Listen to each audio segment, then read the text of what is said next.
Hello guys, good morning. Ayan, another video sharing tayo. Dito tayo ngayon sa bandang norte. On the way tayo papuntang Subic, Zambales. So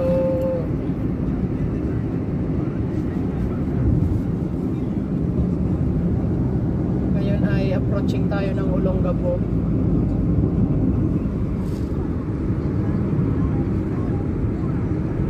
First time to, road trip to Zambales for the first time.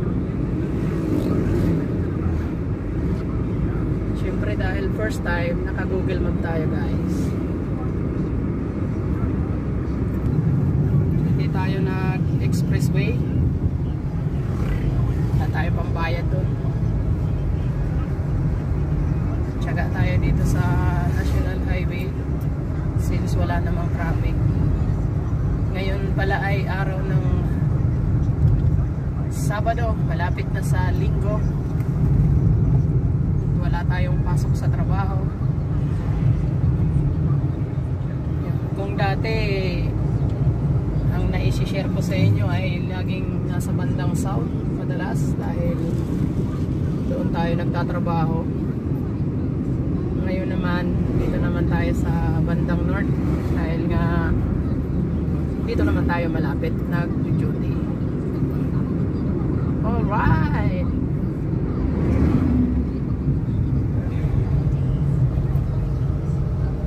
Doon sa may Limay, sa may ano pala. Ayun yung dinaanan namin sa Bataan. Okay, maganda yung view. Hindi lang tayo nag-video. Pero maganda. So, kung maganda doon, medyo malapit pa yun sa city. So lalo na siguro dito. Hanggang mas maganda dito. Parang eto nga maahon na tayo pabundok. Pabundok na pala to.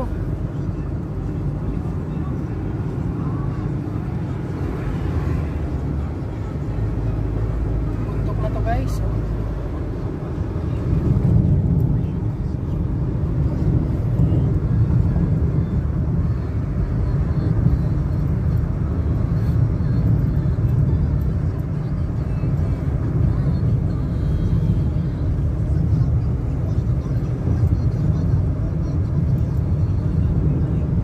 Dito sa Google Map natin mayroon pa tayong travel na 58 minutes. Ang set destination natin ay Subic, Zambales.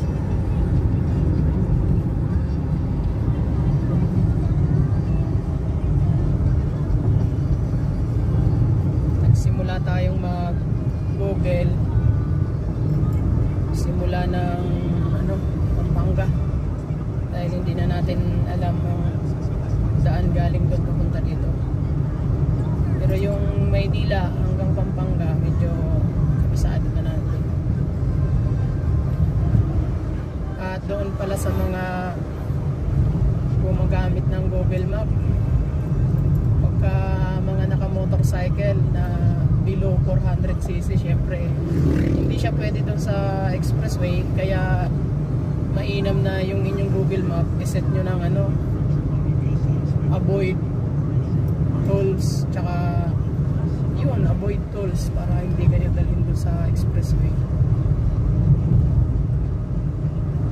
Kasi minsan mayroon talagang nakakapasok doon. Tsaka pag naka-open na yung inyong Google Map tapos nag-recommendation yung Google ng mas mabilis na daan, faster road, reviewin nyo muna dahil minsan talaga ituturo kayo doon sa expressway, lalo na kapag yung national road ay traffic. Talagang magbibigay ng recommendation nyo na daanan, kaya mainam na reviewin nyo muna. Kasi pag pinindot nyo kaagad yung yes o yung continue sa recommendation, reroute na kayo nun. Kumbaga parang inaalis nyo na yung sinet nyong avoid tolls. pupunta kayo ngayon doon sa ano, sa expressway.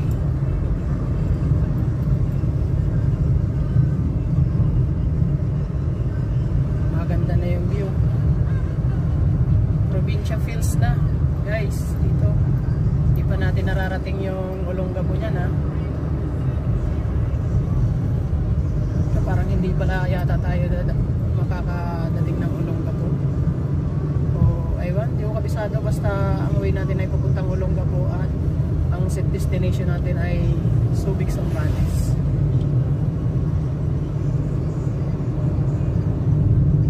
Yun o, Probinsya feels. Mapuno na, hindi na mabuilding. Grabe. Pagka ganito, makakalangkap na naman tayo ng sariwang hangin.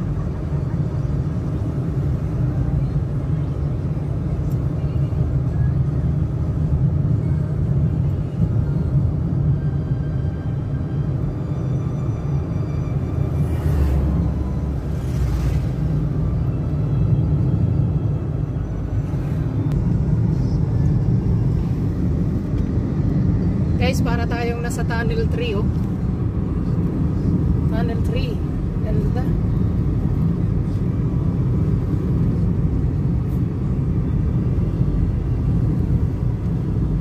Dumadaan lang tayo sa mga ilalim ng puno.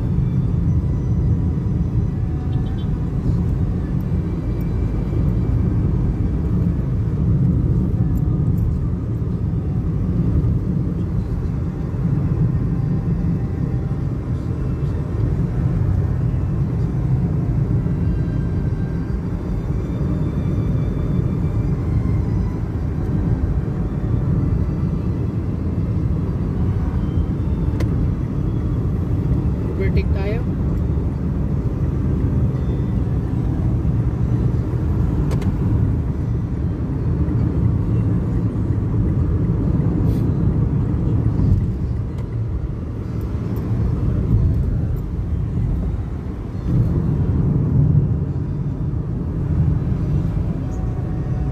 Oops, ano to? May arko oh. Ano na kaya to? Parang walang nakasulat. Ang nakasulat sa arko. Hindi natin alam guys kung nasaan na tayo. Ayan, merong arko. Pero, ay hindi siya arko. Footbridge. Mukhang arko eh. Ayan, tuloy lang tayo sa road trip. Pero hindi ko na alam kung nasaan na tayo guys. Ano lang tayo. Naka-rely lang tayo kay Google. Sundan lang natin siya.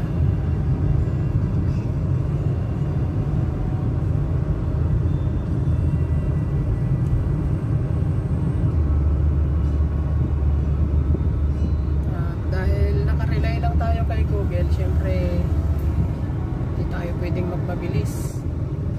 Dahil yun sa mga likuan na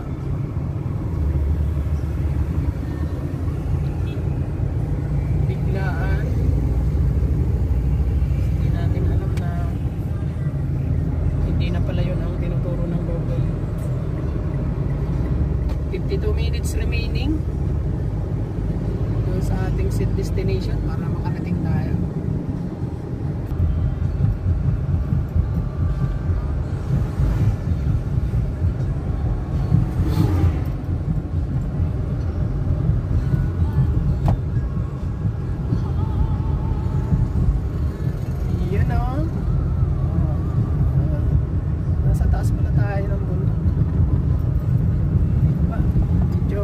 Kalsada tagtag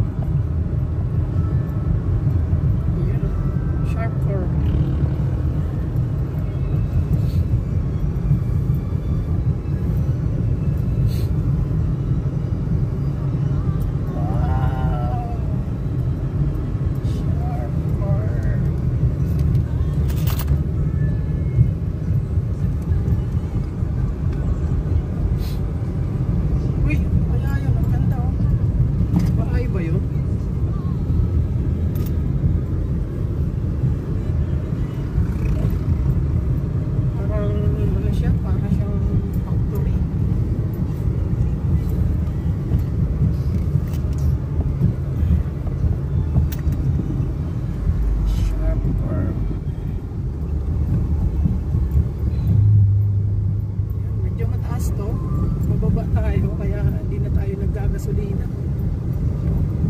Paalalay lang tayo sa preno. Matarik na paliko-liko.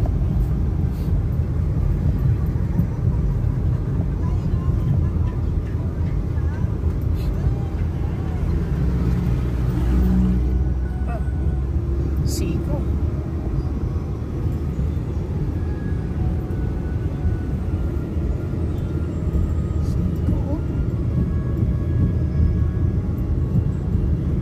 Sabay bawi dahil siko ulit. Tapos bahay.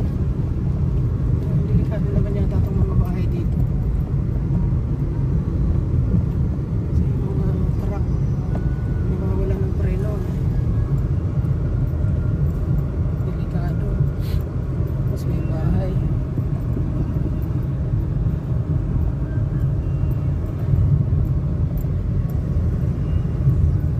Liko-liko. Ayos to ah.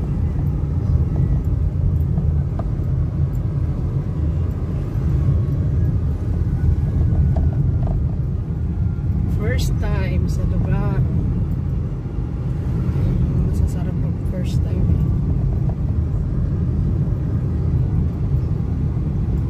Masarap i-explore talaga pag first time. Oy, ayan o. Welcome to Olongapo.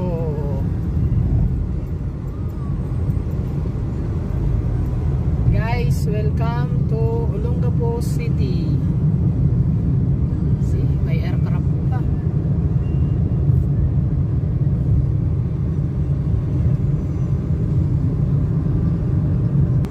Welcome back guys. So nandito na nga tayo sa Subic. Bali nakita ko na yung nadaanan ko na yung Subic Freeport na nampasan na natin.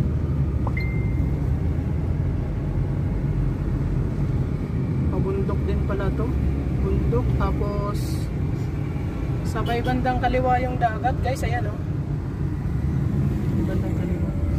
Kulay asin.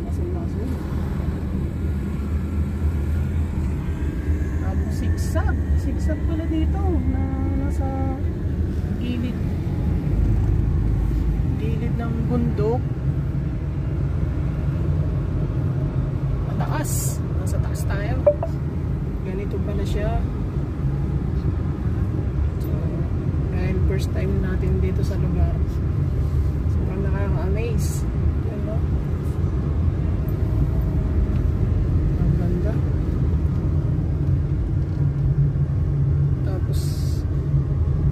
Ngayon ay parang pababa na tayo. Pababa naman tayo.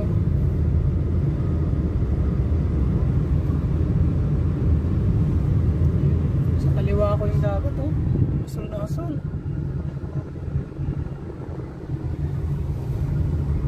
Bangin. Pag nalaglag ka dito, dagat. Swimming na agad.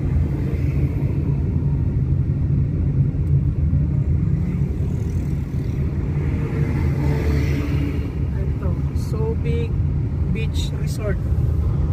May nakita na akong signage. Subic Beach Resort.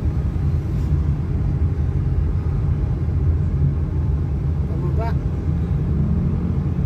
Ayan o. Mga billboards.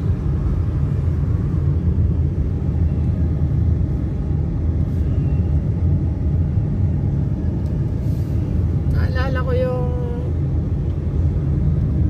rides ng Mindoro. Ganito. Nasa tuktok din kami tapos binabaybay namin yung gilid ng dagat. Nasa tuktok ng mundo. Nakita mo rin yung dagat doon. Ang ganda rin. So dito ay ganun din.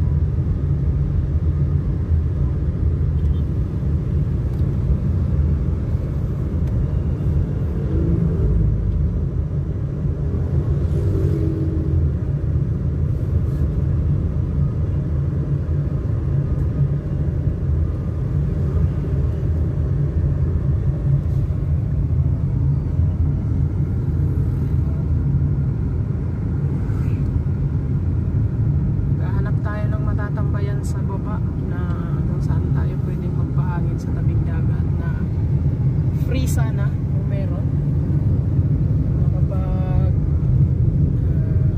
unwind pagkatapos na ilang araw na pagod, puyat, stress. Uy, Samba Blue Water Resort. Ayan na, meron ng resort na nakita tayo.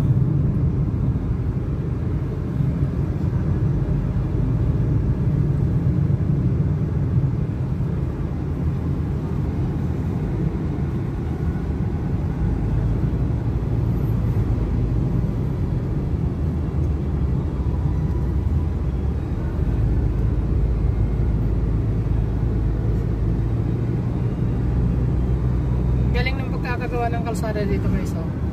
Mas malaki yung part, 2 lanes yung paakyat, 1 lane lang yung pababa. Tama nga naman, hirap kasi yung paakyat, so yung pababa naman ay alalay lang, kaya ayun, oh. 1 lane lang yung pababa. Ayos, ganda lang nakaisip na dito, dahil nandito na tayo sa tuktok. Oh, ngayon, dahil nandito naman tayo sa taas at pababa, tayo naman ngayon yung gagamit ng 1 lane lang. Tapos nasa kabila naman yung 2 lanes din sila yung paakyat. Tama, ang galing nung nakaisip nito. Kasi yung mga driver nga naman, lalo't mabigat yung sasakyan, hirap paahon yan. Kaya kailangan talaga nila ng malaking space. Kasi may time na nagkakaroon ng bitin sa pag-arangkada, so at least mayroon pa silang chance na pagmaniobra at yung ibang sasakyan naman ay makaiwas, kasi pag nabitin yan, aatras yan eh. So kung sakali mang ganon, meron pa silang spasyo para iwasan yung nabitin na sasakyan. Ang galing ng nakaisip nito.